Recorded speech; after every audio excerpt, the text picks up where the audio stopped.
Estamos en el capítulo 3 del libro de Análisis Funcional de la Conducta, un modelo explicativo de Segura, Sánchez y Barbado. Vamos a ver, el capítulo de hoy se titula Presupuestos básicos del modelo de análisis.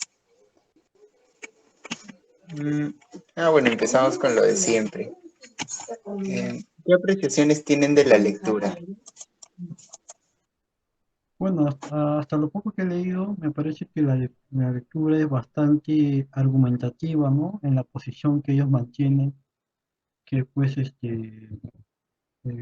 conductismo radical, ¿no? O sea, me parece muy bien que ellos se identifiquen, pero a la vez sustenten por qué lo están haciendo, ¿no? Y las razones y las vertientes, cómo ubicarse en ello, ¿no? Eso es lo que he podido apreciar, ¿no?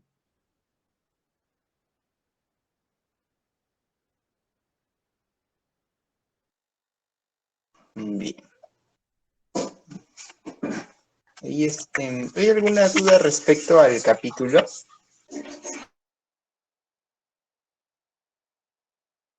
Sí.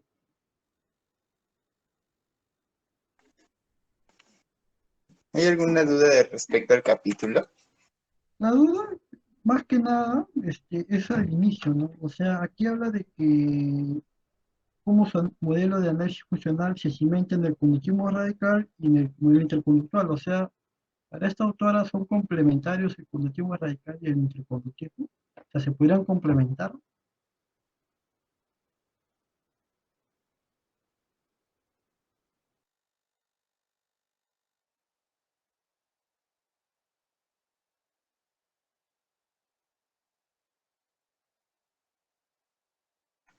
Es una interesante pregunta, ¿no?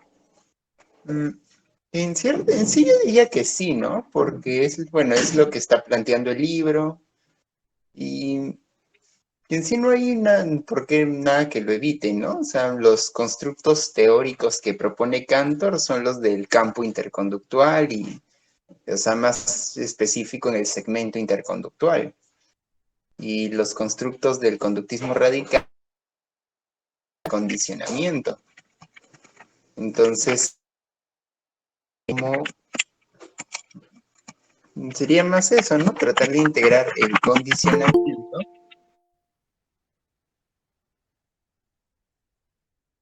preconductual, que es un poquito lo que hemos estado viendo en las semanas anteriores. Vives, él sí plantea una teoría alternativa al condicionamiento, ¿no? En vez de hablar de condicionamiento, desligamiento. Y trata de integrar, ¿no? Lo que es el desligamiento funcional con el campo interconductual.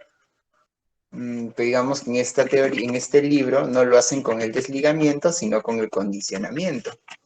Entonces, más o menos, como que va por ahí un poquito la distinción.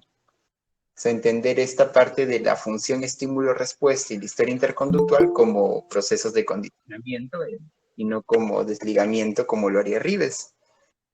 Pero en sí están de esa forma integrando, ¿no? En ese sentido sí es posible. Y bueno, ya llegaron algunas personas más. Ya llegó Patricia y Juan. Así que podríamos irles preguntando si tienen, qué apreciaciones tienen de la lectura, dudas de la lectura. Ojalá esté rica la comida. Bueno, ahí está rica. Apetitiva. Ajá.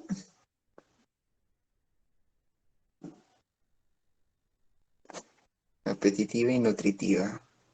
Y apetitiva y reforzante. Que les refuerce la conducta de estudiar. Bueno, puede ser. Bueno, a ver, ahí está. En lo particular no me gustó la definición de ciencia por parte de las autoras. Mm, Esperaba más de ellas. Sí me encantó lo de objeto de estudio la psicología y que tiene que...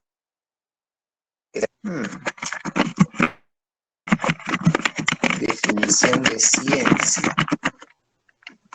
Ciencia no gustó mucho. Ahí sería bueno saber por qué. Aunque creo que podríamos por ahí dar una apreciación en ese aspecto. Cuando lo veamos ahí, ¿no? La apreciación de ciencia, por ahí lo que menciona es el monismo, que no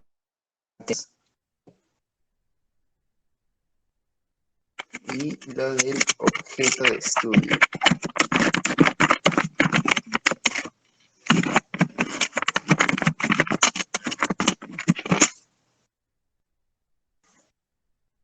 Ciencia es la actividad sistémica que construye. Ahí llegó alguien más. Es la actividad sistémica que construye y organiza conocimiento en forma de explicaciones y predicciones verificables acerca del universo. No sé yo tampoco de quién será. La actividad construye y organiza conocimiento en forma de explicaciones y predicciones. Pues también.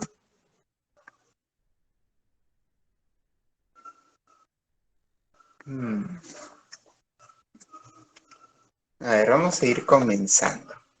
Y ya llegué. ¿Qué creo? Monista como un solo objeto de estudio y materialista. Estudia un solo mundo. Claro, solo se estudia un mundo que es el físico. Y bueno, una consulta, a ver, vamos a anotar aquí la consulta.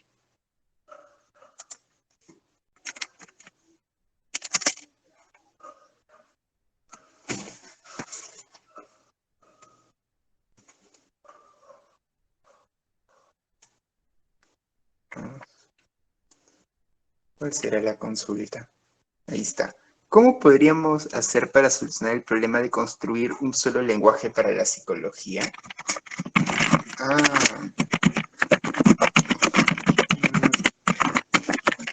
Y ya no hablar de enfoques o escuelas. Eso no creo que se pueda solucionar. El problema de que haya un solo lenguaje, no hablar de enfoques o escuelas.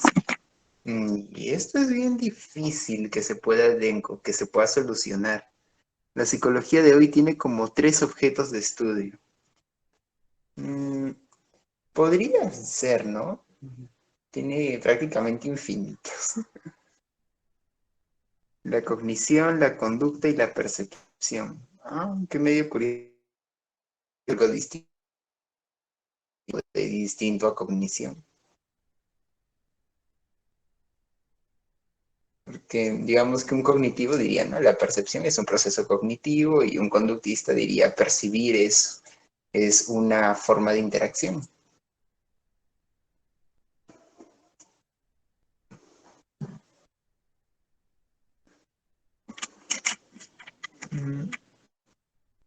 No sé si se pueda solucionar en realidad.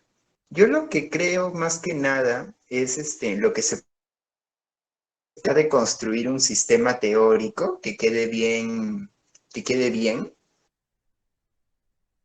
sea comprensible, entendible, tratar de que no tenga huecos y tratar de enseñarlo. La psicología de la Gestalt es una escuela que estudió la percepción. Puede ser.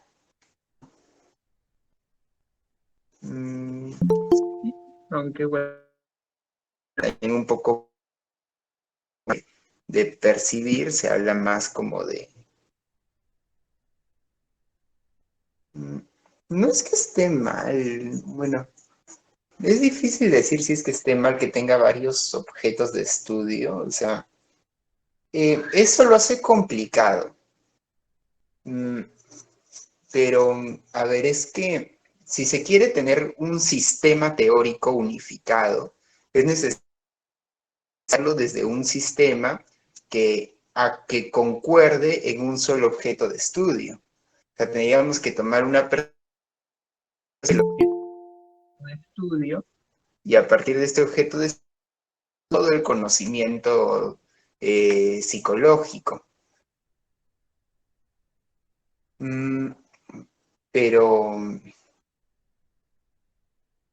pero digamos, personas digan, voy a aceptar este objeto de estudio, ¿no? Creo que lo máximo que se puede hacer es construir un buen sistema, construir un buen sistema y enseñarlo. Enseñarlo y, bueno, descubrir cosas.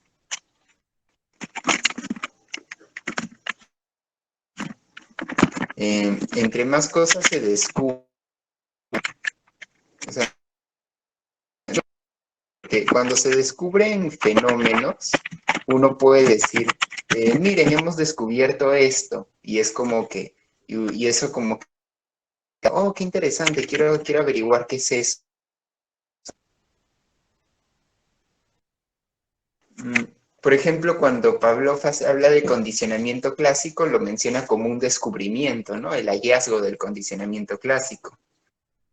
Algunas teorías, como por ejemplo la de Timberlake, también se puede decir que es lo que hace son hallazgos.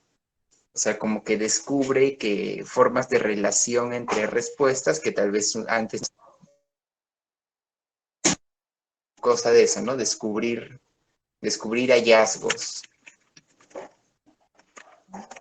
Y eso, pues ya como que uno dice, oh, mira, han descubierto esto, han descubierto lo otro, y ya como que le llama la atención. Descubrir hallazgos,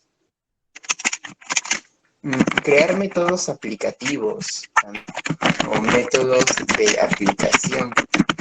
Por ejemplo, y, y, por ejemplo, también algo que muchas veces pasa es con el neuro dice, a mí me gusta, hay personas que dicen, ¿no? A mí me gusta me llama la atención la psicología conductual, pero me llama más la atención la neuropsicología. Pero entonces, y es como que ahí hay un error, ¿no? Porque es como que uno dice, a ver, neuropsicología sería más como una especie de rama, ¿no? Como subdisciplina. Y psicología conductual sería una perspectiva. Entonces no tendría por qué haber problema entre decir eso, entre decir lo uno o lo otro.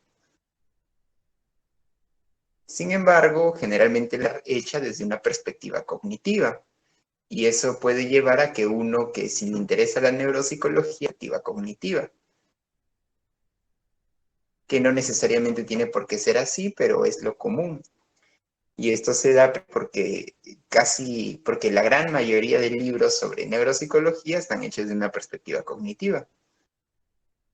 Entonces, un poquito ese es un poco el tema, ¿no? O sea, que hay necesario hacer también investigación, descubrimientos y libros y enciende, digamos, esas líneas de investigación desde otra perspectiva. Y de esa forma ya pueden ver de que no necesariamente tiene que ser así. A ver, Patricia dice que ve muchos problemas conceptuales en estudiantes de psicología porque piensan que solo estudiamos la conducta o solo se estudia la cognición y pues se confunde mucha gente. Una cuestión, ¿no? A ver, ahorita vamos a ver un poco de esto, ¿no? El tema de los constructos.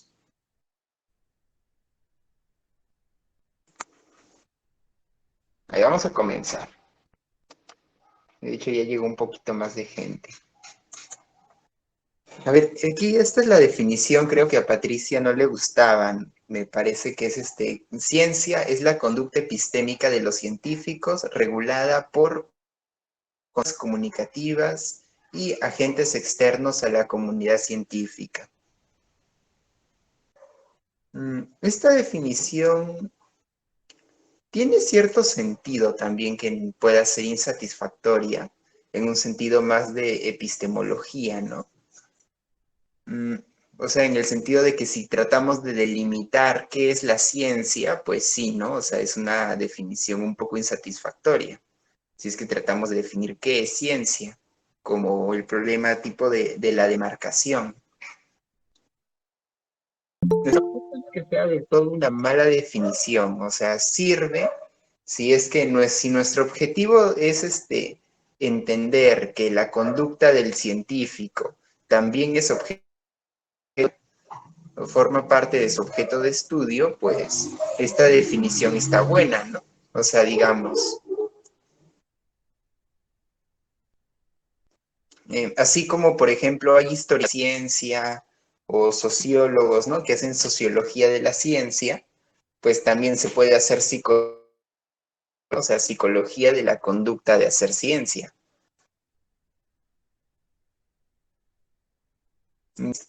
Pues esta definición no está mal.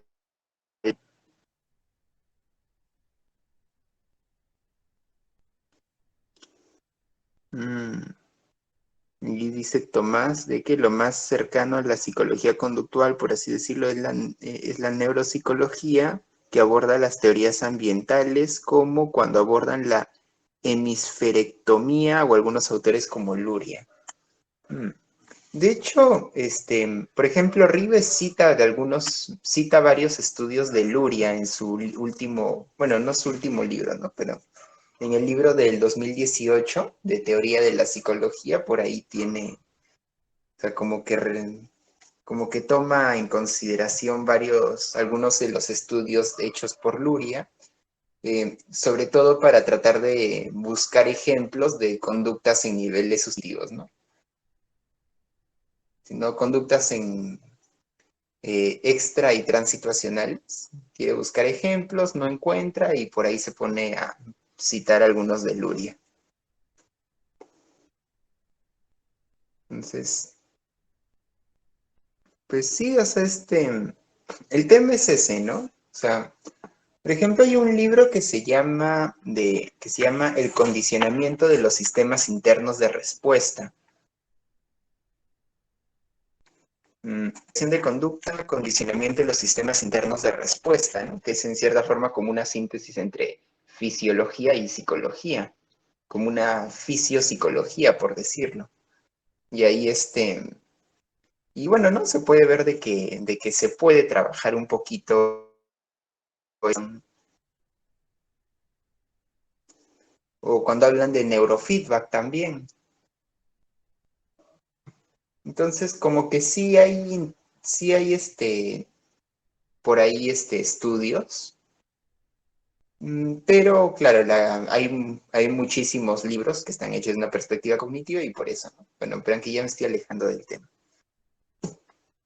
Bueno, ¿no? Desde la ciencia como conducta epistémica de los científicos, ¿no? Ahí podríamos decir de que es una contora, ¿no? O sea, porque en construir un sistema de conocimientos y prácticas, métodos. Y como por ejemplo, bueno, ahí hace un rato decía Patricia, ¿no? Claro, por ahí cuando decimos actividad sistemática podríamos decir, ¿no? Que es la actividad del científico, ¿no? Una conducta sistemática de ir construyendo y organizando conocimientos en forma de explicaciones y predicciones. Mm, un poco así, ¿no? Pero sigue siendo o sea, una conducta de construir un sistema teórico, de recabar, de recopilar datos. Y bueno, ahí nos habla de diferencia de grado entre disciplina científica y no científica. Esto sí va un poquito más a la demarcación, este aspecto, pero desde un punto de vista ya más interconductual, por decirlo, ¿no? O sea, en sí, en la naturaleza, bueno, en general, uno conoce lo que son los sistemas de clasificación. Un sistema de clasificación, pues bueno, básicamente es un conjunto de conceptos que se utilizan para categorizar eventos. Sin embargo, cuando hablamos de constructos en ciencia, pues, aplicación específico o bien particular, que se busca que estos sean fieles a hechos. Entre más fieles sean a los hechos, serían más propios de los constructos de una, y si son menos fieles a los hechos, pues estos constructos serían más propios de otro tipo de disciplinas.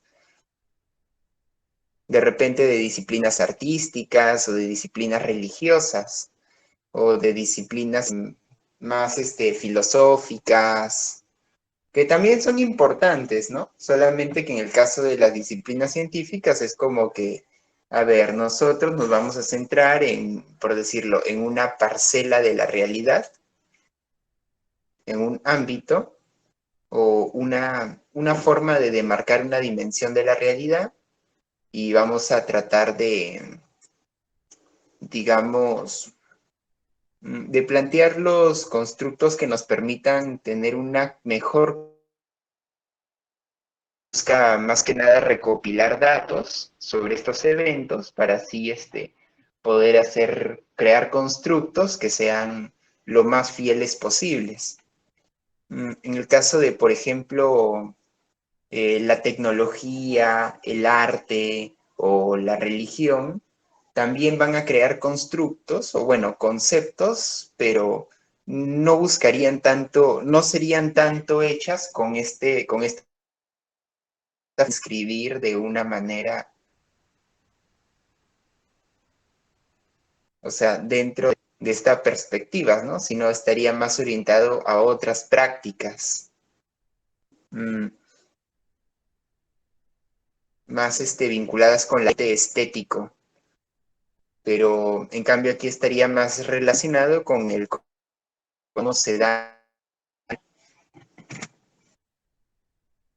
Entonces, por ahí, más adelante podríamos un poquito indagar en esto, ¿no? Pero tiene mucho que ver esto de acá, ¿no? O sea, se plantea la conducta, la ciencia sería la conducta de construir sistemas teóricos, la conducta del científico, y lo pondrían por constructos que se utilizarían para analizar eventos.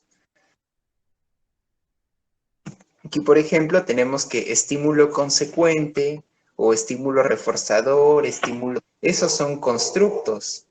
Y una persona está aplaudiendo, tú lo ves y eso es un evento, es una observación.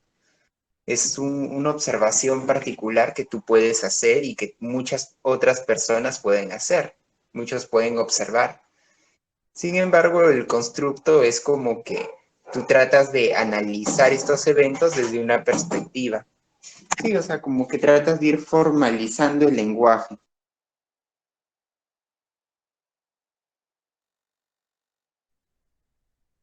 Tratas de ir, claro, como dice, de formalizar el lenguaje.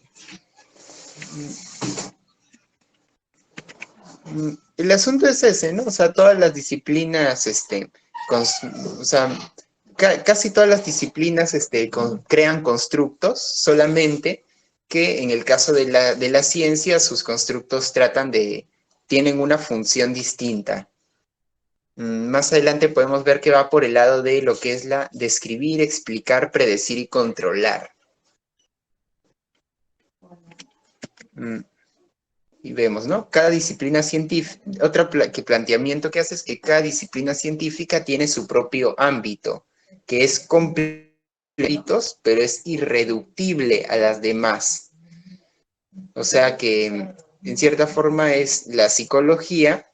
Bueno, nosotros ya hemos visto anteriormente, ¿no? El concepto de continuo conductual. O sea que en el primer nivel estaba la evolución físico-química, luego venía la filogenia a nivel individual, la maduración y la historia interconductual. Y ya a unos niveles más supraindividuales estaría la evolución cultural. Si es que se acuerdan de esto, del continuo conductual, pero podemos ver que como un nivel está que es diferente o a la filogenia y también es diferente a la evolución cultural. Entonces podemos ver ahí de que cada disciplina científica tiene su propio ámbito de estudio, que se complementa con los otros ámbitos. O sea, la psicología puede complementar al conocimiento de las ciencias sociales y de la y las ramas de la biología y de las ciencias sociales también pueden aportar a la psicología, pero son ámbitos distintos. O sea, la evolución cultural ya es más un devenir interindividual o un devenir colectivo. En cambio, la historia interconductual es un devenir. eh, También se distingue de la maduración, que ya tiene que ver más con los cambios anatómicos y fisiológicos. Ya la historia interconductual ya son como que cambios en la forma de interacción. Es como que cada disciplina científica tiene su propio ámbito, o sea, están separadas, pero se complementan unas con otras. También nos plantea de que cada disciplina científica es completa y global. O sea que cuando se trata de construir un sistema, esta tiene que ser aplicable a la totalidad del objeto de estudio y todos sus subsistemas. O sea, cuando se habla, por ejemplo, de una ciencia, a ver, si hablamos de, por ejemplo, de que el objeto de estudio de la psicología es vendría a ser la interconducta con bueno, más centrado en la historia interconductual, pues digamos que tendríamos que crear constructos que nos permitan analizar esto en cualquier ámbito. O sea, y aquí que son los micromodelos. Por ejemplo, la teoría cognitivo-conductual de Aaron Beck sería un micromodelo que sería específico para la técnica, pero no es una perspectiva totalizadora, dar la totalidad de fenómenos psicológicos. Entonces, ahí eso es lo que nos diferencia, ¿no? O sea, crear un completo global. Mm, Hay algunas perspectivas o algunos psicólogos que prefieren crear micromodelos. Sin embargo, aquí lo que se plantea es crear una teoría general y esta teoría general pueda ser aplicado a diferentes subsistemas que estén integrados. O sea, una teoría general que pueda ser llevada a digamos, a la psicolingüística, una teoría general con la que se puede investigar en psicología del desarrollo, en psicología de las diferencias individuales, en neuropsicología, en psicología, mm, o sea, en psicología, ¿qué otras?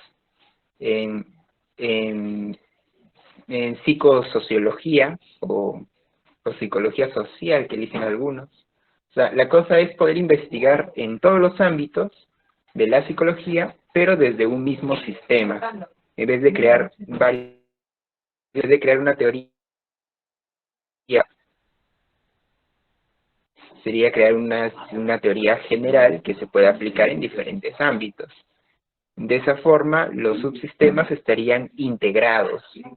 O sea, digamos que, ¿no? Porque esta idea modelos o crear o mezclar diferentes subsistemas, pero de diferentes sistemas, podría ser un poco lo que se entendería como eclecticismo. En cambio, un modelo más de donde se crean subsistemas integrados por un solo sistema ya sería más esto, ¿no? Una teoría completa que sea de la psicología. Entonces, aquí ya sería crear un lenguaje técnico propio con constructos de lenguaje técnico, o sea, que tengan un solo significado, crear metodologías de investigación propias también del modelo y un marco teórico explicativo. O sea, esto sería, ¿no?, lo que estaría tratando de crear. Metodologías de investigación concordantes con el modelo, un lenguaje teórico y y bueno, ¿no?, unas explicaciones.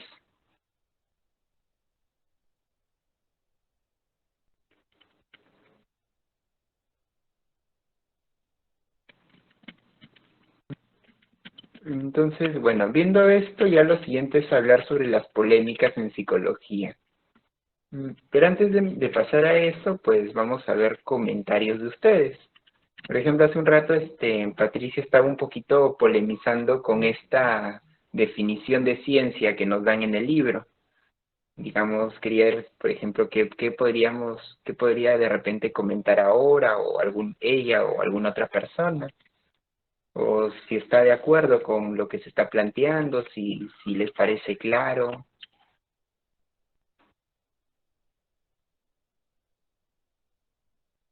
si hay alguna crítica.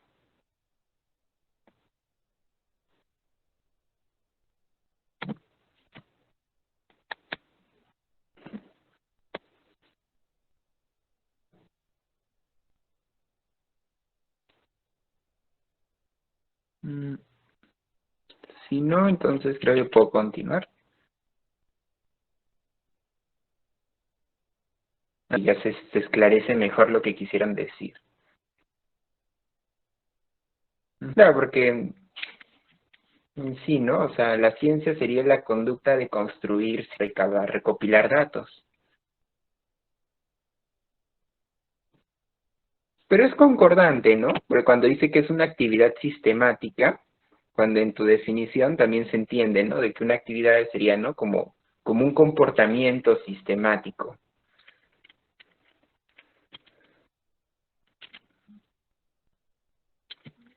Mm, Y bueno, Yair, Yair. el siguiente punto es... Ajá, sí. Buenas noches, disculpe, me salí sin querer. Sí, yo quería hacer una pregunta que me tiene, wow, bastante intrigado en ese tema.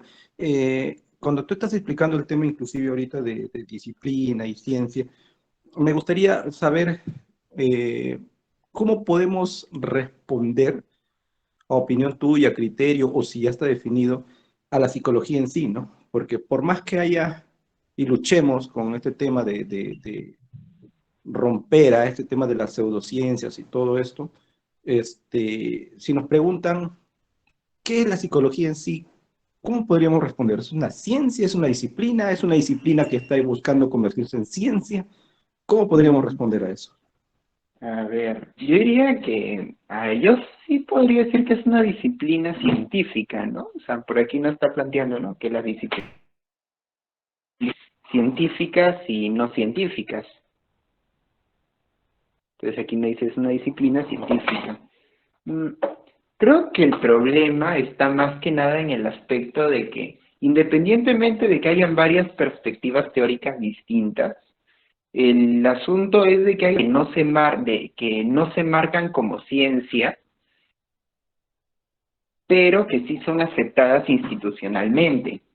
Digamos, ¿no? O sea, el psicoanálisis, o sea, bueno, las perspectivas psicoanalíticas y humanistas, si bien no tratan de buscar, o sea, mismo ser perspectivas científicas, o, bueno, a veces hay algunos psicoanalistas que dicen, bueno, el psicoanálisis es ciencia, pero es un tipo de ciencia diferente, lo cual, bueno, o sea, se pueden, es porque, o sea, podríamos decir de qué tal, tiene sentido decir que hay diferentes tipos de ciencia, pero si se aleja del recabo, como que, como que también recontra cuestionable, ¿no? Decir que ciencia cuando ni siquiera se molestan en hacer eso, ¿no?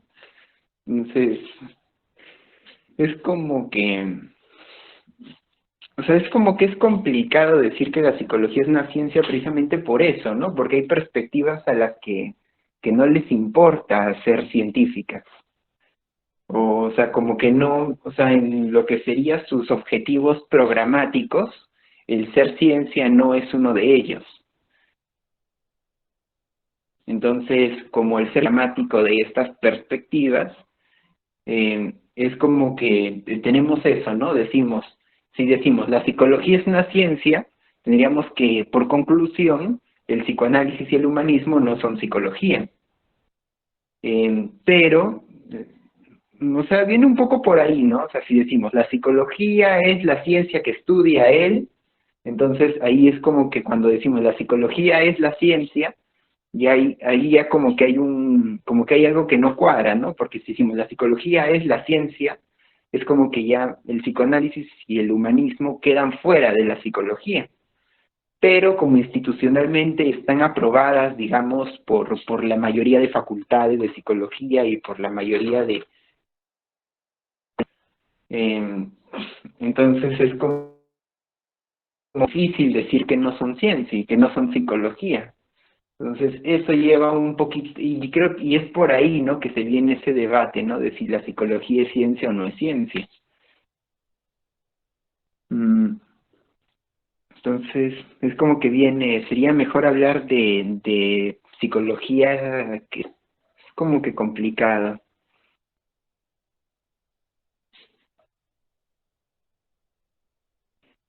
Mm, Gracias, Yair. Yo creo También que esa parte es bueno entenderla desde este punto que tú comentas, ¿no? Hacer la diferenciación, pero va a ser un poquito complicado esto explicarle a la comunidad, ¿no? La comunidad científica, por otro lado, como tú dices, pues lo ha institucionalizado y lamentablemente nos ha metido o ha metido todo en un solo saco, ¿no? Y creo que también eso es una gran debilidad para la carrera y para la ciencia en sí, ¿no?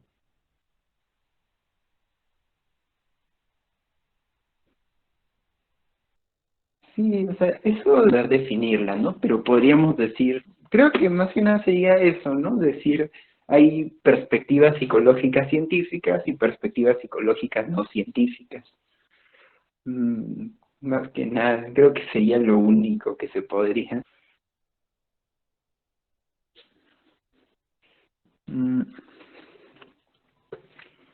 A ver, ahí Tomás preguntaba, ¿es un error de la psicología cognitiva usar conceptos de lenguaje ordinario como pensamiento, lenguaje?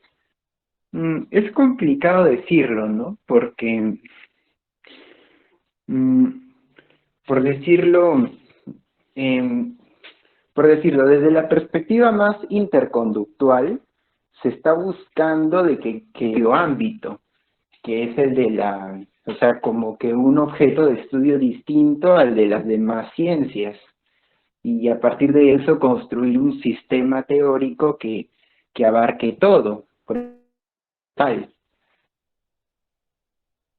Sin embargo, digamos, en el caso de algunas perspectivas cognitivas, se van más por lo que es la creación de micromodelos y ver cómo se pueden mezclar los micromodelos luego de... Entonces, como van por esa perspectiva, digamos, como que utilizan más, digamos, conceptos del lenguaje ordinario, y en parte puede ser un poco problemático, ¿no? Porque de repente utilizan el término lenguaje, tiene un significado dentro de un micromodelo y tiene un significado distinto dentro de otro micromodelo, o pensamiento. Bueno, el lenguaje creo que no es tan... o pensamiento, ¿no? Puede tener un significado dentro de un micromodelo y otro significado, pero luego los mezclan todos los micromodelos y, y terminan creando un modelo ecléctico. Entonces, en cambio, bueno, no, o sea, es difícil decir si está mal o no, porque por lo menos, porque digamos, porque está ahí un poco el debate epistemológico de si es que está bien esa forma de hacer ciencia, que es la creación de micromodelos y luego integrar los micromodelos, o si sería mejor crear un sistema global, como sería lo del campo interconductual, y luego crear diferentes subsistemas, pero todos enmarcados dentro del mismo sistema global. O sea, que sería más como lo que propone hacer Cantor.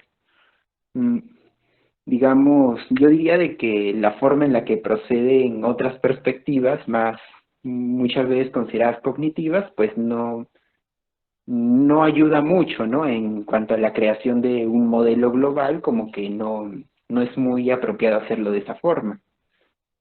Y bueno, no toman a veces conceptos del lenguaje ordinario, pero creo que el problema va más por ahí, ¿no?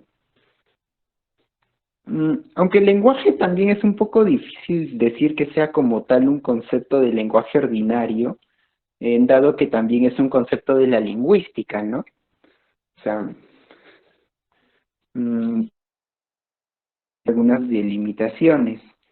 Pensamiento sí es recontra del lenguaje. Es difícil hacer un análisis del pensamiento. Ahí sí habría que hacer más específicos en cuanto a la formulación de constructos. Pero bueno, diría eso.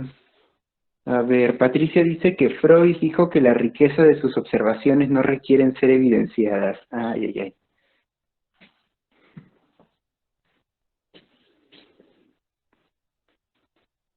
Bueno, ahí sí.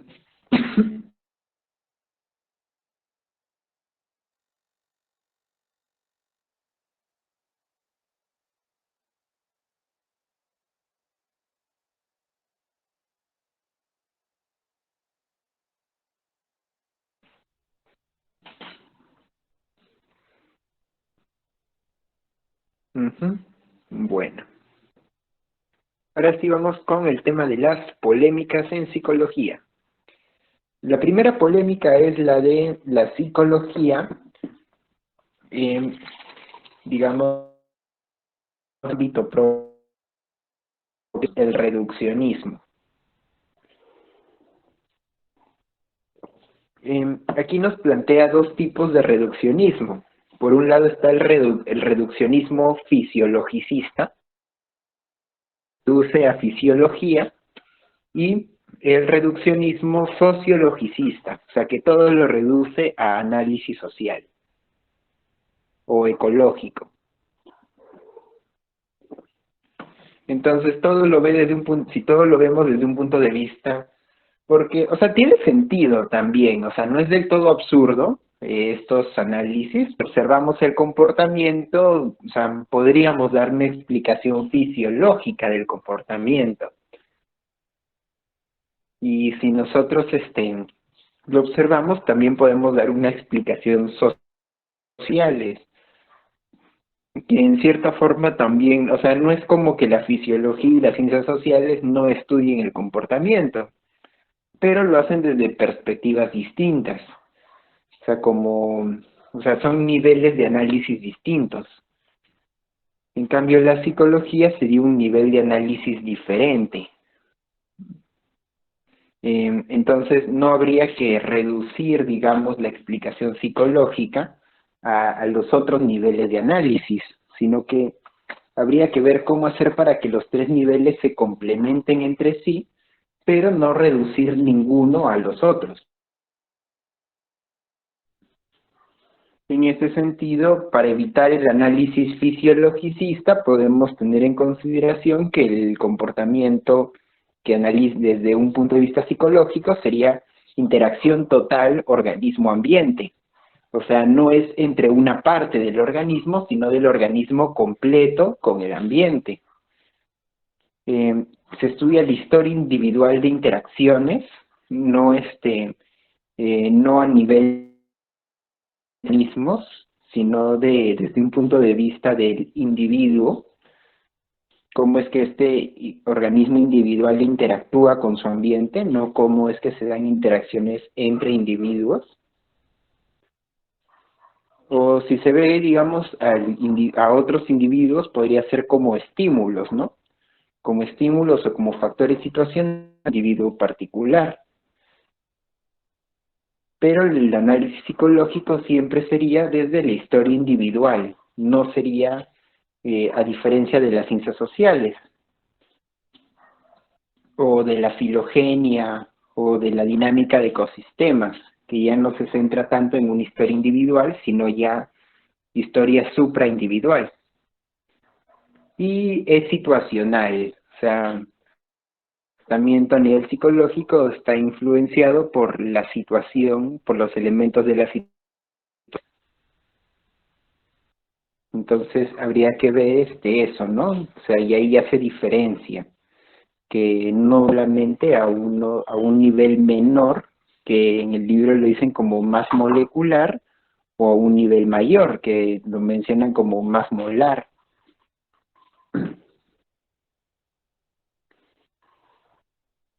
El siguiente punto es el debate entre externalismo, ambientalismo o contextualismo versus internalismo, organocentrismo y mecanicismo. Aquí nos plantea uno que, bueno, aquí estamos estudiando la interacción total organismo-ambiente, recordamos eso. En cambio, las otras hipótesis serían más como la teoría del procesamiento, la terapia de conducta cognitiva y la hipótesis, esta me olvidé, hipótesis E.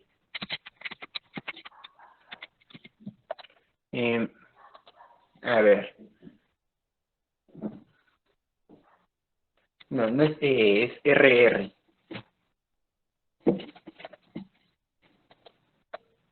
La hipótesis RR.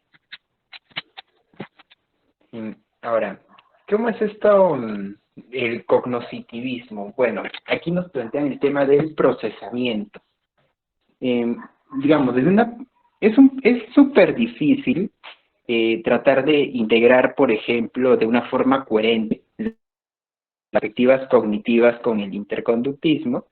En todo caso, se puede reinterpretar para que tenga sentido dentro de esta otra perspectiva, lo cual, si el psicólogo cognitivo, pues no le va a gustar que le diga que lo tengo que reinterpretar sus observaciones para que tengan sentido dentro de esta teoría. Sin embargo, es como que en cierta forma un interconductista estaría obligado a reinterpretar, o sea, no puede aceptar los mismos constructos tal cual como se plantearon en la otra perspectiva, porque estos constructos están hechos desde una perspectiva del procesamiento. O sea, es algo así como que un organismo entra en contacto con un estímulo y más que centrarse en la interacción, es más como que de este estímulo va a estimular sensorialmente y de esta estimulación sensorial van a ir por las vías aferentes un mensaje que va a llegar hasta el sistema nervioso central, donde sináptica, y luego de esa coordinación sináptica va a haber un entes. Esto sería una descripción fisiológica de lo que sería la función de relación, que es algo también que es muy importante para entender el comportamiento desde un punto de vista psicológico. Sin embargo, un cognitivo nos plantearía como que un eslabón causal en la parte de coordinación sináptica por parte del sistema nervioso central, nos plantearía como que un proceso de creación de objetos mentales, por decirlo.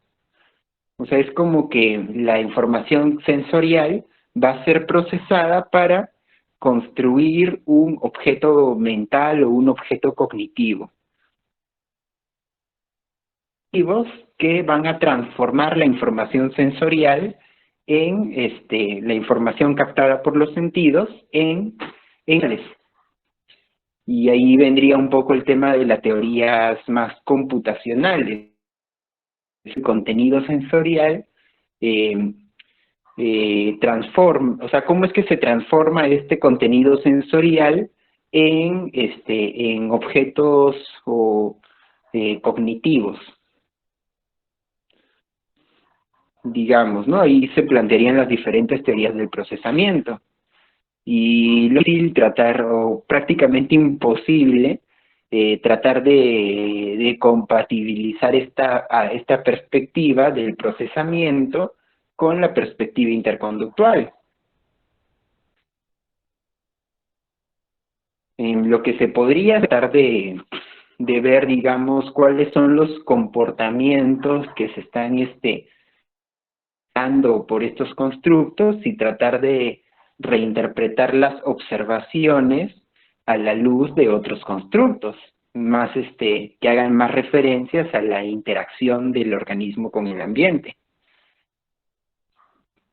Pero difícilmente se podría asumir esto mismo de que hay un procesamiento. Entonces, ahí ya vendría este debate, ¿no? Internalismo o más interacción total, ¿no? Que sería lo que definen acá como externalismo, ambientalismo, contextualismo. En el caso cognitiva, ahí era un poco lo que mencioné, de que era de que no es lo mismo psicología cognitiva a terapia de conducta cognitiva. O sea, cuando hablamos de teoría, estamos hablando de algo distinto a las terapias cognitivas, Aaron Beck o Albert Ellis, o otros autores, porque también hay otros también psicólogos cognitivos que plantean otras teorías, otras terapias. Bueno, aunque la de Albert Ellis y la de Aaron Beck se centran en esto de ideas irracionales. No sé cómo, como esto de la terapia de esquemas o la terapia multimodal, que también son cognitivas, pero plantearán ellos. Pero al menos en Albert Ellis y Aaron Beck se centran en esto de las ideas o creencias irracionales. Entonces tratan de plantear, digamos, técnicas para modificar, claro, las distorsiones cognitivas. Esto tiene varios problemas, ¿no? Este concepto de distorsión cognitiva. Por un lado, pues es un análisis distinto al del aprendizaje, o sea, porque no se está analizando los procesos a partir de los cuales se forman estas conductas, que en este caso ellos lo entienden más como creencias, sino que el análisis va por otro lado. También hay un tema más en cuanto a la moral, ¿no? O sea, de decir que algo sea irracional quiere decir que está mal y que hay que modificarlo. Entonces ahí hay como que una confusión entre, ¿cómo se llama esta disciplina que se encarga de, ya me olvidé su nombre, entre retórica, una confusión entre dialéctica y moral. O sea, como que confunden esto de la lógica dialéctica, por decirlo, con la moral. O sea, por ejemplo, esto de que vengas, como que lo terminamos viendo en un libro de terapia, y es como que un poquito... Y bueno, también hay un aspecto un poco determinista también. Bueno, no determinista, un aspecto... yo diría como que reduccionista también, porque es como que a estas conductas que como que si tú modificas la conducta cognitiva y eso va con la conducta efectiva, o sea, como que la conducta efectiva depende y no o sea, como que es algo más unidireccional, ¿no? O sea, está el estímulo, luego la conducta cognitiva y luego la conducta efectiva. Es como que la conducta efectiva, o sea, estaría determinada o sería una manifestación de la conducta cognitiva. Entonces, eso en psicología, en terapia de conducta, pues es como que muy cuestionable también. O bueno, más que cuestionable, para fines del libro diríamos que es diferente. O sea, no es lo que está, no es un modelo distinto. Y bueno, el otro es la hipótesis RR, o sea, que también es algo que no sé, bueno,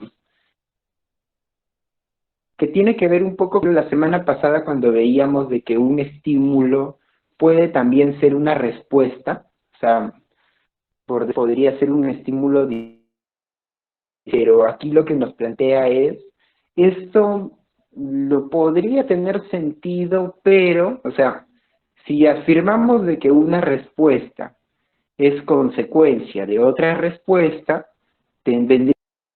respuesta es consecuencia de qué.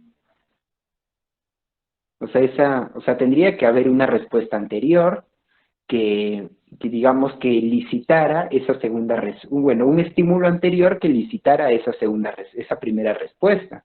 O sea, no puede venir esta respuesta de la nada. Entonces, esto nos llevaría a hacer el análisis completo y, bueno, esto ya se vincula un poco con lo que viene más adelante de la perspectiva de Maurer, o sea, de la teoría bifactorial, que ahí es donde ya le da solución a este asunto. Momento viene eso, ¿no? De que decir, digamos, que una respuesta del organismo es un estímulo, es cuestionable, a menos de que tú expliques también cuál instigó o elicitó esta respuesta anterior que está fungiendo como estímulo, ¿no? O sea, si no, pues como que no tiene sentido. Entonces es lo que nos plantea.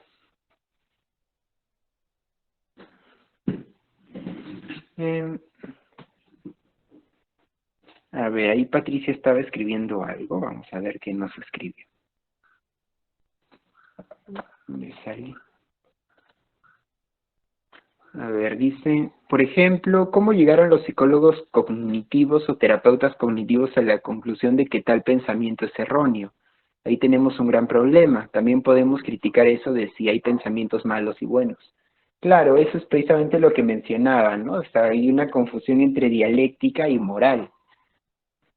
Porque, digamos, en un libro trae esto de las falacias informales. Y ahí, ¿no? Que hablan de falacia del hombre de paja, falacia de autoridad, que esto o sea, es importante estudiarlo, pero más a nivel de discusión. También, en cierta forma, esto de los tipos de creencias irracionales, esto de las falacias al tema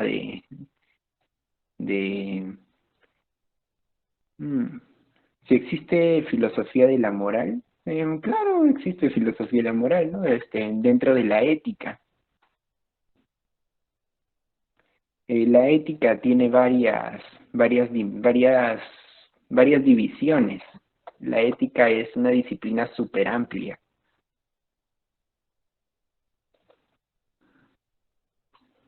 Y bueno, quizás podrían tomar sentido respecto a la funcionalidad. Ah, sí, estudiar filosofía. Sería interesante.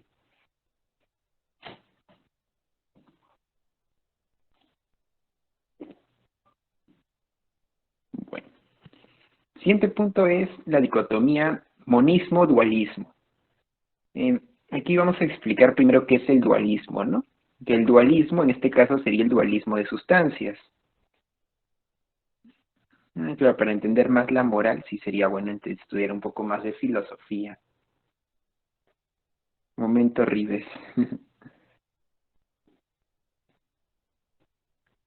Entiendo que Rives cuando habla de la moral también se basa mucho en Wittgenstein. Y bueno, vamos a ver, ¿qué es esto del dualismo? El dualismo en este caso es el dualismo de sustancias. Nos plantea que existen sustancias materiales. Las sustancias materiales serían como cuerpos dependientes que ocupan lugar. O sea, son cuerpos que dependen de otros acontecimientos y ocupan lugar. O sea, son extensos. En ese sentido menciona en el libro que son espaciales y temporales. En cambio, las sustancias inmateriales serían temporales, pero no son extensas, no ocupan lugar. Las sustancias inmateriales serían determinantes independientes. Materiales dependerían de las sustancias inmateriales, pero las sustancias inmateriales o sea, no dependerían de otra cosa, ni serían tampoco explicables mediante los mismos principios que rigen a los cuerpos materiales, sino que estarían regidas por principios distintos y por tanto no se podrían explicar. Esto va un poco más también, bueno, esto ya lo hemos criticado en sesiones anteriores, ¿no? ¿Cómo es que un cuerpo inmaterial podría influir? O sea, no tiene sentido. Digamos, intenta levantar una llanta, pues el fantasma no podría levantar la llanta porque atravesaría la llanta. Sería imposible. O sea, si existe algo inmaterial, eso no podría influenciar sobre lo material. Mm. Sin embargo, desde el dualismo de sustancias es bien complicado, ya que se plantea que esto inmaterial influye sobre lo material, pero lo material no podría influir sobre lo inmaterial. Entonces es una relación en el sentido unidireccional. O sea, no puede influir, o si lo hace, tendría en todo caso que ser mediante principios distintos.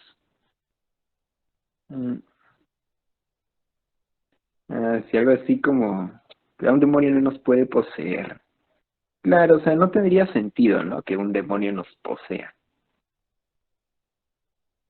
Bueno, el monismo ya plantea otra cosa distinta. Solo existen sustancias materiales como cuerpos dependientes que ocupan lugar. O sea, cuerpos dependientes que ocupan lugar, eso existe. Otra cosa que existen son formas de acción, relación, organización y devenir de o entre los cuerpos dependientes. O sea, son como, por decirlo, por dar un ejemplo, ¿no? Un borrador es un cuerpo material, pero si yo agarro un borrador y lo golpeo contra la pared, lo tiro, eso podría ser una acción, ¿no? Digamos, el caer del borrador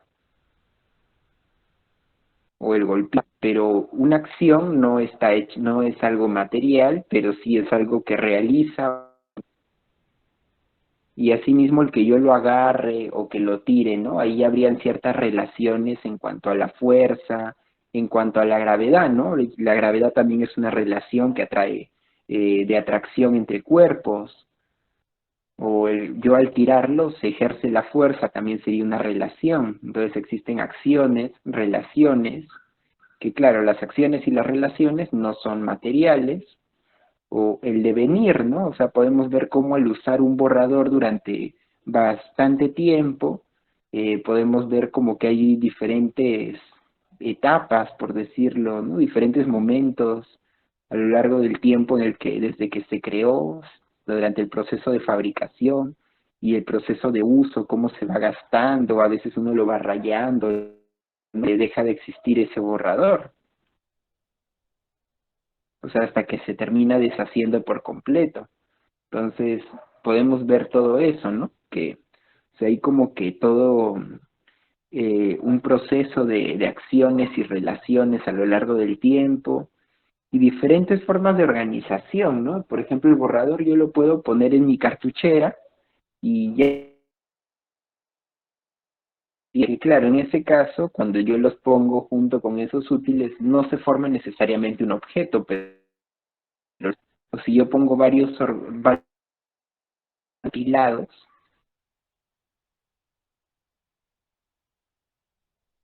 entonces es como aspectos que no serían propiamente materiales, pero sí se darían en y entre cuerpos materiales. Entonces el monismo sería más eso, ¿no? O sea, no habrían cuerpos inmateriales, formas de acción, relación, organización materiales.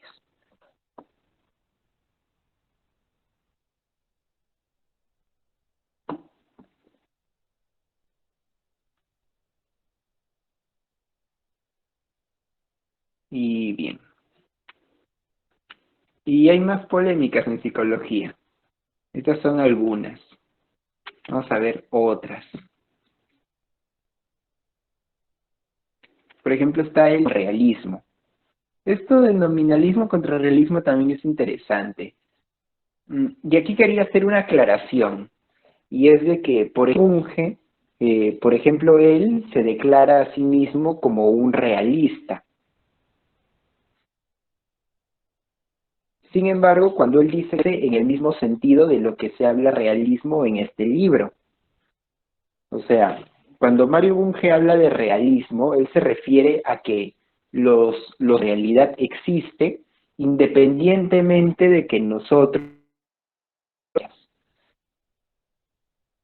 mientras que el idealismo, las cosas existen porque nosotros creemos que existen. En ese sentido, para un idealista, sería algo bien absurdo, ¿no? O sea, sería algo así, tendría que asumir por ejemplo, ¿no? La Tierra, cuando nosotros empezamos a existir, antes de que existieran personas no había Tierra, desde una perspectiva idealista, o sea, no tendría sentido. O algo así como que la Tierra era plana cuando se creía, y ya cuando inventaron que era redonda, la Tierra se convirtió en redonda. O sea, no tiene sentido. O sea, desde esa perspectiva, decir uno que es realista tiene más sentido, ¿no? O sea, la Tierra es redonda, independientemente de que nosotros lo sepamos o no. Entonces, eso es un poco lo que defiende Mario Bunge. Sin embargo, ese sentido de realismo se habla en este libro. O sea, en este libro es más, o sea, va más por el lado que los constructos describen la forma con la que interactuamos con los eventos. En cambio, el realismo, desde esta perspectiva, sería los constructos describen la esencia inmanente en los eventos. O sea, aquí está utilizando el realismo en un sentido un poco más clásico, ¿no? Como cuando en la Edad Media se discutía sobre el problema de los universales. Y se hablaba de realismo en ese sentido, o sea, de que o sea, como el realismo de Arias de Aquino. Y aquí nominalismo ya sería más como que dependiendo más del lenguaje, o sea, como que, digamos, cuando clasificamos eventos, podemos considerar ciertas cualidades de los eventos como esenciales para poderlo agrupar dentro de esta categoría, pero el hecho de que nosotros consideremos a esas cualidades esenciales depende más de la forma, o sea, de la forma en la que nosotros interactuemos con esos eventos. Pero alguien que interactúa con esos eventos de manera distinta podría considerar otras cualidades como las determinantes para categorizarlas de esa forma.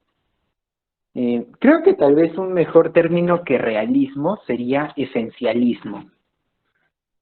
O sea, en vez de realismo, creo que sería mejor hablar de esencialismo. Porque el término realismo puede confundirse con el otro que estaba planteando, ¿no? De que, o sea, la realidad existe independientemente de que la conozcamos. Eso sería el realismo como lo plantea Mario Bunge. En cambio, aquí es más como un esencialismo, o sea, como que las cosas, tienen tienen una esencia inmanente en ellas. Y nosotros solamente llegamos y la descubrimos. En cambio, el nominalista nos plantearía más una cosa así como que nosotros podemos interactuar con las cosas de muchas formas distintas.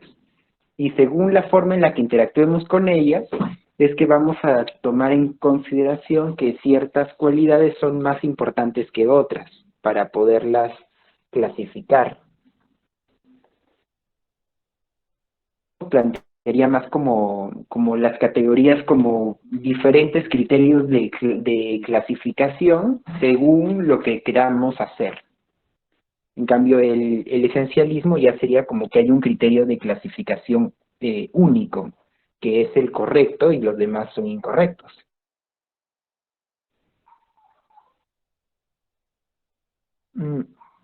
En parte, si planteamos, por ejemplo, algo así como que pueda haber un cambio de paradigma, o sea, como que nos plantearnos diferentes perspectivas teóricas, o incluso dentro del modelo interconductual, ¿no? O sea, podemos entender el interconductismo con la propuesta del condicionamiento, o con la propuesta más del desligamiento, y vemos, por ejemplo, ¿no? La de Rives en el 85 con López, y la de Rives del 2018, y vemos de que también existe la de Joseph Roca, pues, y que existen también otras perspectivas más, ¿no? El análisis molar de Baum.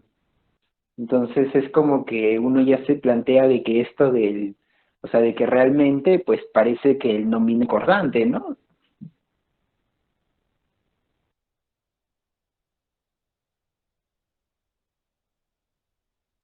O sea, nos fijamos en aspectos diferentes de la realidad según lo que querramos, según lo que hagamos.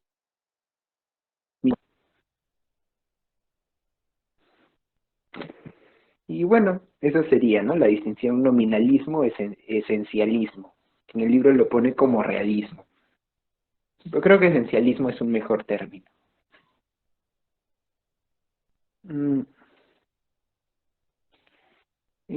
el otro es la descripción funcional versus la descripción estructural. El libro va más acorde con la funcional, ¿no? O sea, como covariaciones adquiridas. O sea, se centra más en las relaciones de contingencia más que en las cualidades de los eventos. Bayes es epistemólogo, no sabría decirte.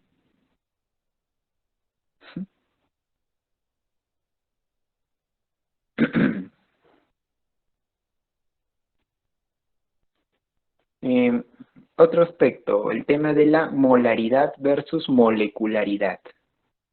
Esto ya se vincula más con conductismo.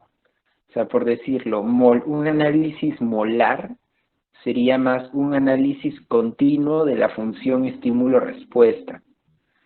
En cambio, es un análisis discontinuo de la función estímulo-respuesta. ¿Cuál es la diferencia entre continuo y discontinuo? O sea, continuo es que tú analizas todo, ¿no? De principio, o sea, todo el... En cambio, discontinuo es como que vas analizando hasta una parte y luego ya lo otro como que no le das tanta importancia y cosas así, ¿no? Generalmente se considera que la teoría del condicionamiento es sobre todo el condicionamiento operante de Skinner sería el modelo de análisis molecular más representativo. Y las otras perspectivas, como la de Baum, de Timberlake, de Rives, serían más representativos de un análisis molar. Sin embargo, bueno, también aquí, bueno, en este caso particular, hace más referencia a molar como un análisis también completo, o sea, de interacción y no y digamos como que molecular más orientado a la fisiología.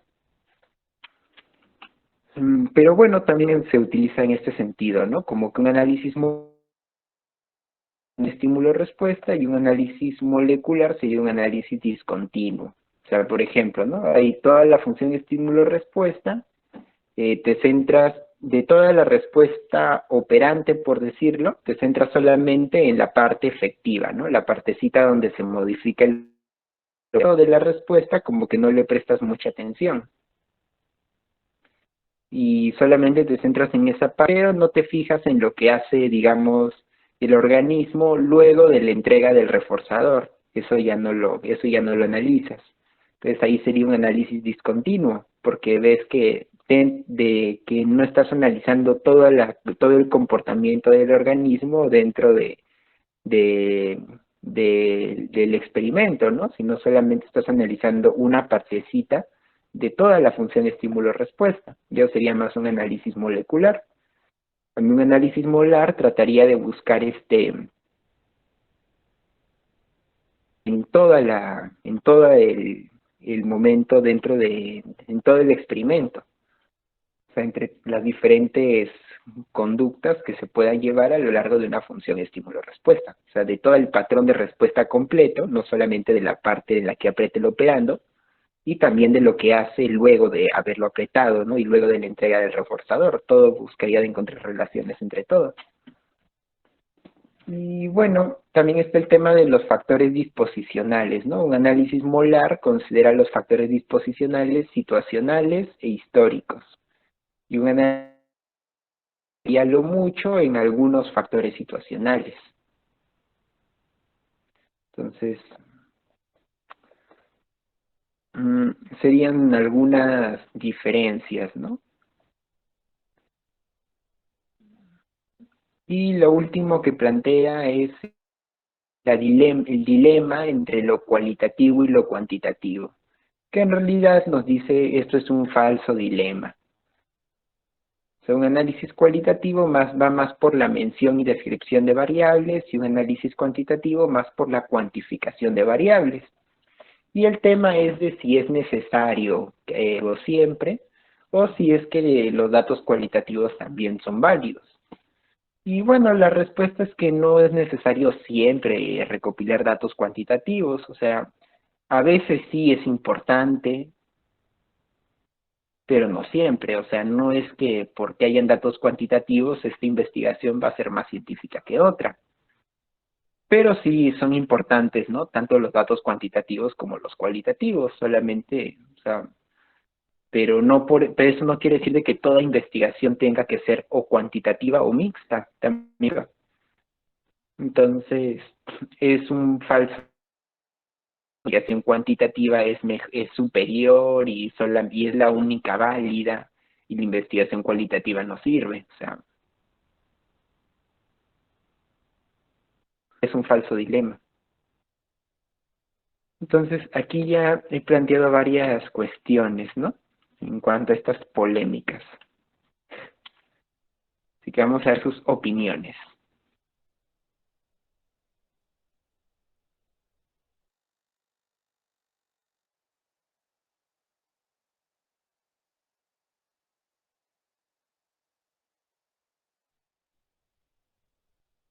¿Qué opinan de todo esto, del nominalismo, del esencialismo, de más, si es más funcional o más estructural, de la molaridad, de la molécula, de lo cuantitativo, de lo cualitativo?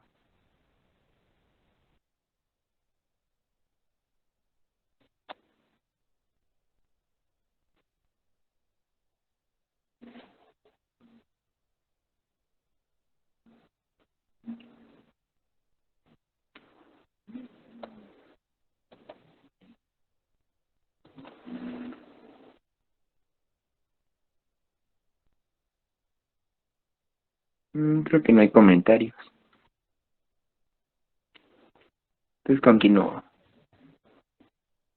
Características de la psicología. ¿Cuál es el objeto de estudio de la relación entre un organismo? Y a ver, ahí está. Ya menciona Adrián de que son controversiales y seguirán siendo controversiales. Y Patricia de que sí entiende todo, qué bueno.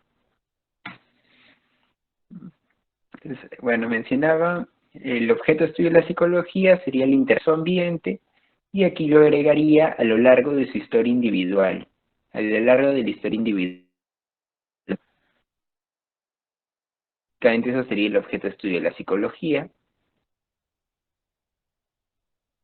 No es interacción entre una parte del organismo y el ambiente o entre partes del organismo, sino entre el organismo completo y su ambiente.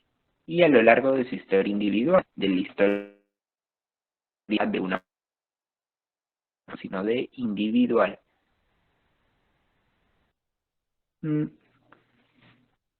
Objetivos, bueno, los objetivos son predecir y controlar. Aunque Rives nos diría de que solamente sería más describir y explicar, y predecir y controlar sería más de la... Aunque eso es súper debatible también. Pero bueno, son los objetivos de la ciencia, ¿no? Describir, explicar, predecir y controlar. Para eso sirve la ciencia. De hecho, esto también es importante porque nos diferenciaría un poco de lo que son, o sea, los criterios teóricos, cuando hablábamos de nominalismo, ¿no? O sea, con la que interactuamos con los eventos. Y aquí podemos ver, ¿no? O sea, nosotros, los psicólogos, nos centramos más en los constructos funcionales que describan formas de covariación. principalmente a lo largo de la historia interconductual. Y bueno, también hay un cierto interés en esto, ¿no? De explicar, predecir y controlar, que, o sea, es como que esas finalidades como que van delineando un poco la actividad científica y eso lleva a que nosotros nos fijemos en características que tal vez otras disciplinas no científicas no le prestarían tanta atención. O sea, de repente, desde un punto de vista artístico, puede que hayan otras características más relevantes para crear una categoría. Pero desde un punto de vista científico, pues, relevantes para poder definirlo como ciencia tienen que ver con la funcionalidad en cuanto a relaciones y bueno, también lo que es la explicación, predicción, control y descripción. Los métodos. El método de la ciencia sería la observación. Tendría que ser una observación lo más fiel a los hechos posibles. Y bueno, la investigación puede ser en ese sentido tanto exploratoria como experimental en investigación básica. Aquí puse de imagen un ojo, aunque esto también es engañoso, ¿no? Porque la observación no necesariamente es visual, puede ser también táctil, olfativa, gustativa o auditiva, o incluso propioceptiva. Digamos, ¿no? Cuando una persona, por ejemplo, o sea, se da saltos, interoceptiva, no sé, puede ser. Pero, por ejemplo, ¿no? Cuando una persona da saltos y luego entra a una cámara de gravedad y si sus saltos son distintos a como estaba antes de la cámara de gravedad, sentir los saltos de manera distinta como lo sentía antes de entrar a esta también, ¿no? Sería una forma propioceptiva de observación. O cuando alguien empieza a comparar pesos, ¿no? Y agarra algo con un peso, luego algo con otro peso. Estaría observando objetos, pero de forma propioceptiva.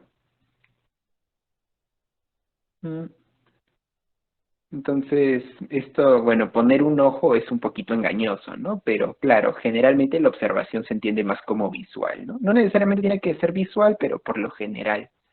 Entonces, la observación tiene que ser lo más fiel a los hechos posibles. Puede ser observación directa o indirecta, directa, ¿no? O sea, si tú quieres saber si alguien hace algo, lo mejor es observarlo directamente. No ver o sea, no ver lo que hizo al final o que te cuente lo que hizo, sino directamente verlo, ¿no? Pero hay ocasiones en las que no se puede hacer una observación directa. Y ya, pues, como que te queda solamente indirecta, ¿no? Pero si tú quieres entender los procesos conductuales por los cuales se comporta de esa manera, la observación directa es mejor. Sí, podría ser, ¿no? Una entrevista. Pero bueno, en general la observación es mejor siempre observar de manera directa la ejecución. Eh, digamos, si quieres entender el comportamiento, por ejemplo, de escribir un poema, pues observar cómo lo escribe, pues puede ser insuficiente, pero es necesario o importante, donde tal vez no puedas observar todo de manera directa.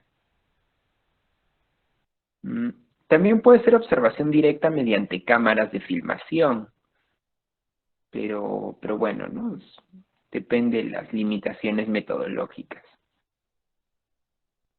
La investigación también puede ser exploratoria, ¿no? Como que simplemente tratas de observar los eventos tal cual ocurren, o de forma más experimental, donde tú ya estás manipulando variables y tratas de ver cuáles son los resultados de las manipulaciones que haces.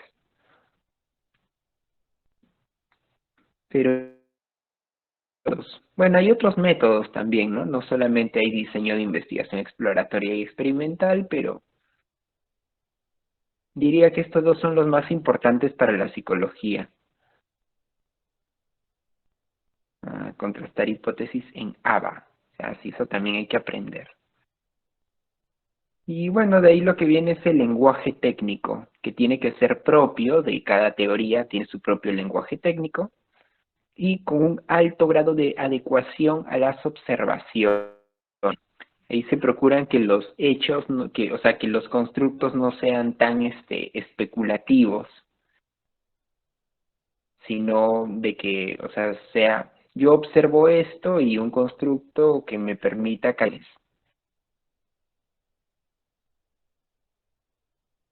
Claro, esto es toxológico, ¿no? Y claro, también cuando alguien te dice, ella es mi tóxica, o yo soy su tóxico, no tiene nada que ver con.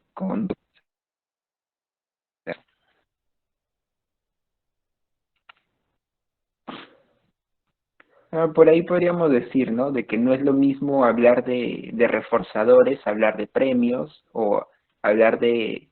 Claro, no es lo mismo un reforzador a un premio, ¿no?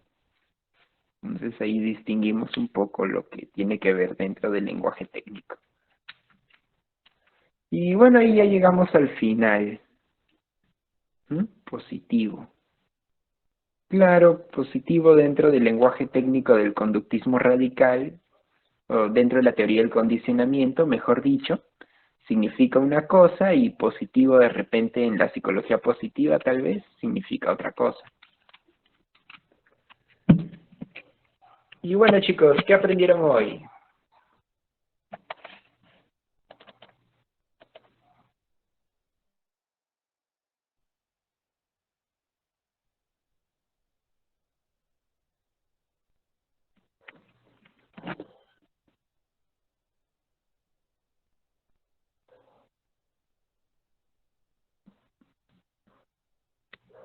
Bueno, yo sí un poco aprendí a ver esta manera de conceptualizar a la ciencia como una forma de conducta, ¿no? O sea, me parece un poco particular, un poco, creo que ya lo habíamos visto hace tiempo, creo en el libro de Kant o algo así, pero me parece muy curiosa esta forma de definir la ciencia, ¿no? Como una forma de conducta.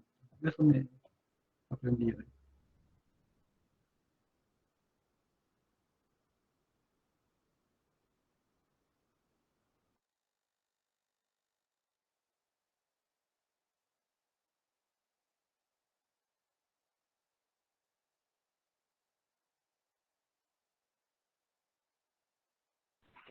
A ver, ahí mencionan los falsos dilemas. Pero más que nada el falso dilema es más con el tema de la. Bueno, lo que serían falsos dilemas, lo de molar molecular y cuantitativo cualitativo, ¿no? En el sentido de que son diferentes aproximaciones, pero que se pueden complementar. Funcional estructural también puede que sea un falso dilema, ¿no? Porque, o sea, al final no es, porque al final sí se aportan, ¿no? O sea, entender la estructura del organismo ayuda a entender su función. Aunque, claro, no se reduce una a la otra. Socialismo ya es más una toma de postura, ¿no? Están diciendo yo estoy encuadrándome en esta postura y estoy rechazando esta. O dicen, ¿no? O monismo, estoy asumiendo el monismo y total, ¿no? Está diciendo, yo estoy asumiendo esto y estoy rechazando esto, yo estoy asumiendo esto y estoy rechazando esto. Aquí también habría que aclarar de que reduccionismo, también hay personas que entienden reduccionismo como análisis. O sea, uno cuando hace ciencia es como que entiende, hay un todo, pero este todo es muy difícil de estudiar, entonces lo voy a dividir en partes y voy a estudiar parte por parte y luego lo analizo, ¿no? Entonces entienden como que este reduccionismo, pero eso no es lo que está criticando el libro, ¿no? Lo que está criticando es reducir todo lo psicológico a fisiología y todo lo psicológico a sociología. O sea, dar eso, ¿no? O sea, cuando. En todo caso, podría ser mejor utilizar el término meriología. Meriología o falacia meriológica podría ser, ¿no? Creo que podría ser un término mejor que reduccionismo, porque el término reduccionismo también se puede entender como método analítico, y no es eso lo que se está criticando.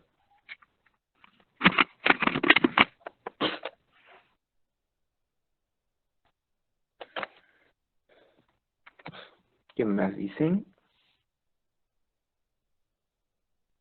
La importancia del lenguaje técnico, nos menciona Tomás.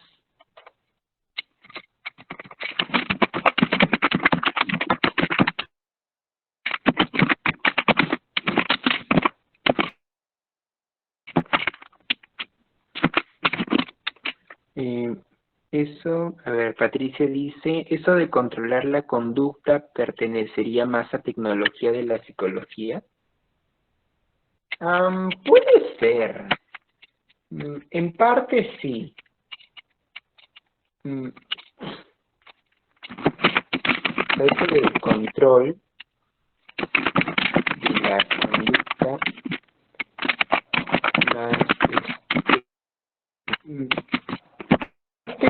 sí, porque digamos cuando uno hace tecnología trata de, o sea, es que es un poco confuso porque cuando uno hace método de investigación experimental está manipulando variables, y cuando uno trata de averiguar cuál es el efecto de, o sea, de manipular cada variable, en cierta forma está averiguando cómo modificar la conducta. Y eso también pone un poco en tela de juicio si es que el control de la conducta es solo tecnología o también es ciencia. Ciencia básica. Pero bueno, estaría un poco por ahí, ¿no? O sea, pero, o sea, claro, la tecnología se orienta más a modificarlo, la ciencia más a conocerlo, pero claro, también habría un punto por ahí, ¿no? Que en el método experimental averiguar qué es lo que pasa cuando tú manipulas variables también se vincularía un poquito con esto, ¿no? O sea, si yo Yair. averiguo que esta variable tiene efecto, ¿sí?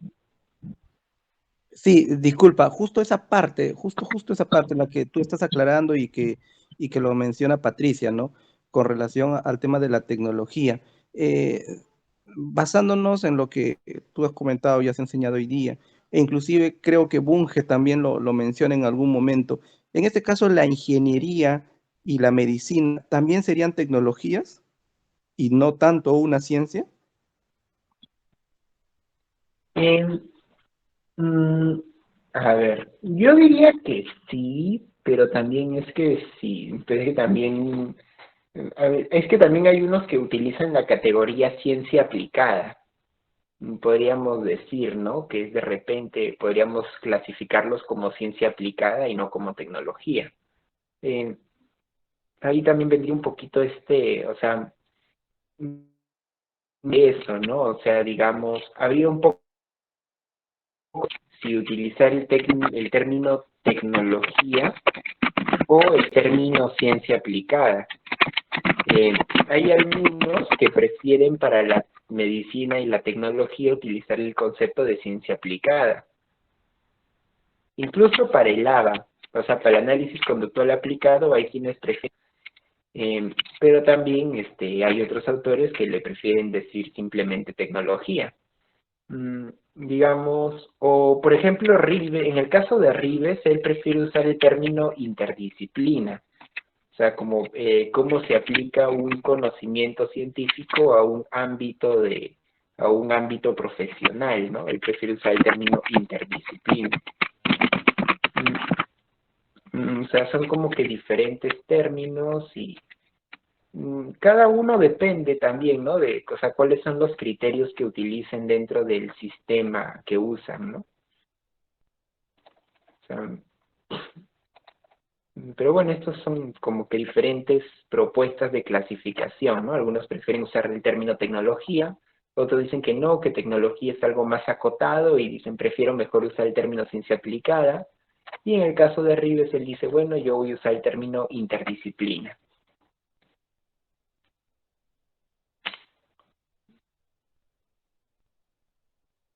O sea, son como que diferentes formas de clasificarlo, ¿no? Ahí recordamos un poco esto que mencionaba del nominalismo, ¿no? Los constructos describen la forma con la que interactuamos con los eventos. Entonces, según la forma en la que se interactúe con la ciencia, pues puede ser que nos interesen diferentes formas de clasificación.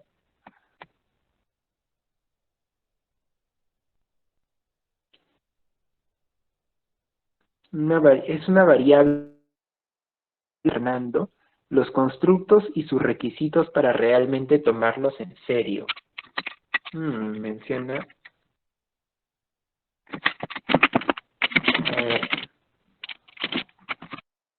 requisitos para tomar en cuenta un constructo.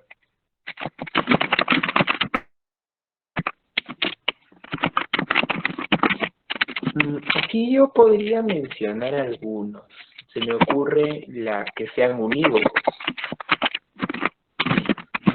que sean eso, ¿no? Unívocos, o que estén definidos. O sea, tienen que estar definidos.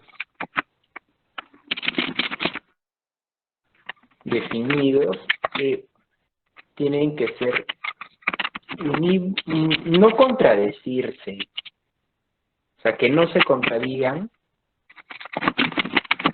o sea, que no utilicen este término en un sentido y luego más adelante en el mismo texto lo usan en otro sentido, tiene que no contradecirse. Y lógicamente, tiene que tema pertenece.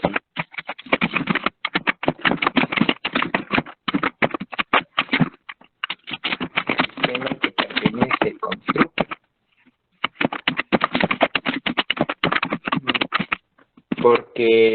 Porque claro, o sea, es como que este constructo tiene sentido dentro de este sistema, pero no necesariamente tiene el mismo sentido dentro de otro sistema, ¿no? Entonces hay que explicitar a qué sistema pertenece.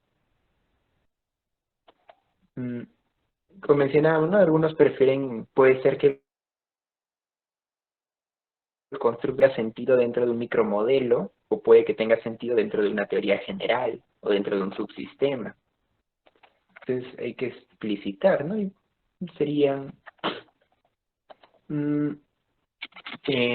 por ahí que abarque eventos observados.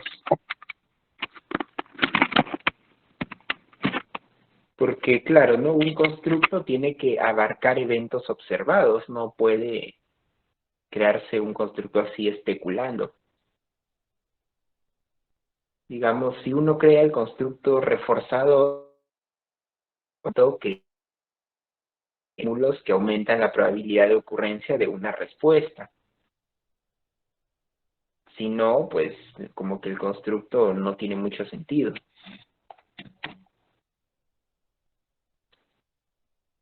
Diría esto, ¿no?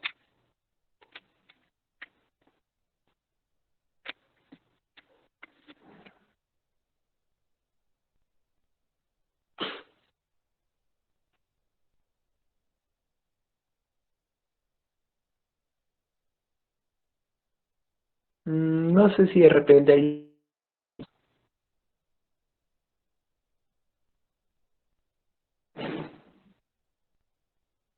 A ver, vamos a ver qué más comentan en la caja de comentarios. La importancia y necesidad de formalizar el lenguaje al momento de hacer ciencia. Claro, un poquito, ¿no? Con la importancia del lenguaje técnico que mencionaba Tomás, y la reunión de hoy me dejó mucho más claro la demarcación de la ciencia. Ah, sí, ¿no? Porque también en cierta forma nos planteamos un criterio de demarcación en torno a la elaboración de constructos. O sea, algo es científico según el tipo de constructos que plantea. O sea, si los constructos están orientados, ¿cuál es la finalidad de sus constructos? O sea, sus constructos se aproximan a los hechos observados, si son fieles a ellos, si ayudan a describir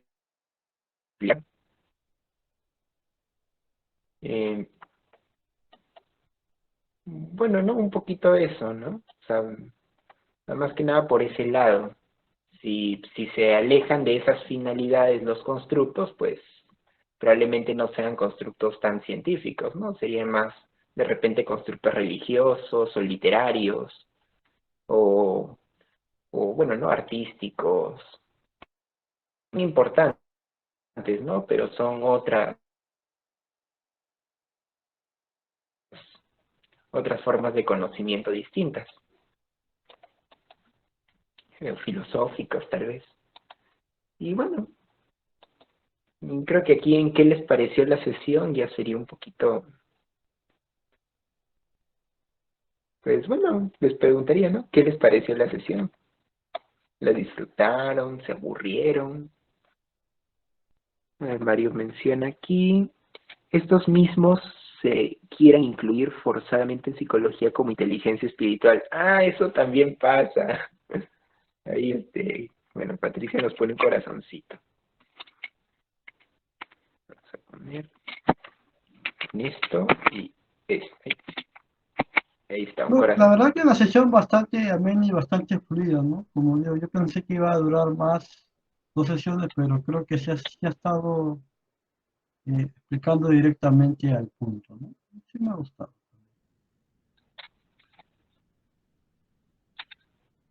Sí, la semana pasada sí duró 2 sesiones, pero esta sesión estuvo un poquito más light. Además de que varios puntos ya los hemos abordado en sesiones pasadas.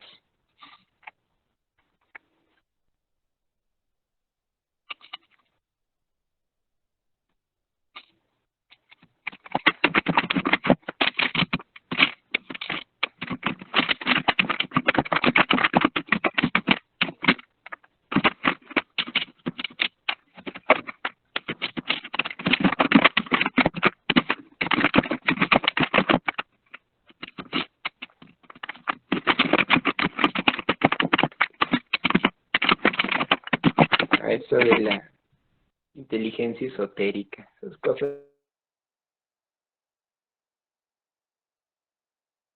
Es curioso porque sí, o sea, sí los crean y sí hay.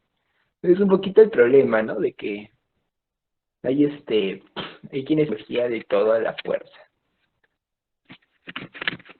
Pero como hay perspectivas no científicas aceptadas institucionalmente por las facultades y colegios de psicólogos.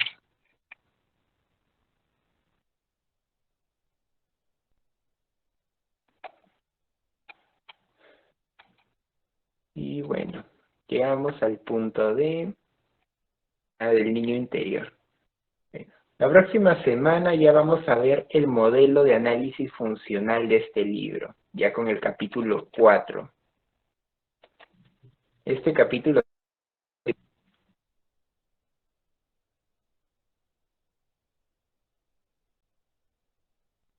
puede que lo veamos rápido también porque ya anteriormente hemos visto lo que es el campo interconductual y hemos visto las teorías del condicionamiento. Hemos hablado un poco también de la teoría bifactorial. Entonces, sí, todo sin mucha complejidad.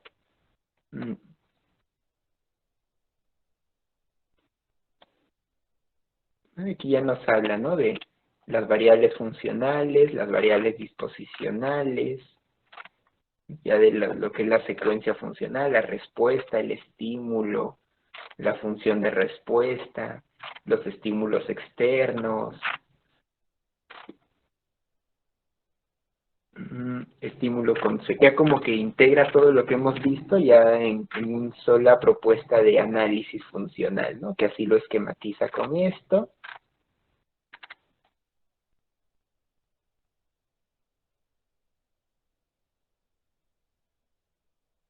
Más o menos quedaría así.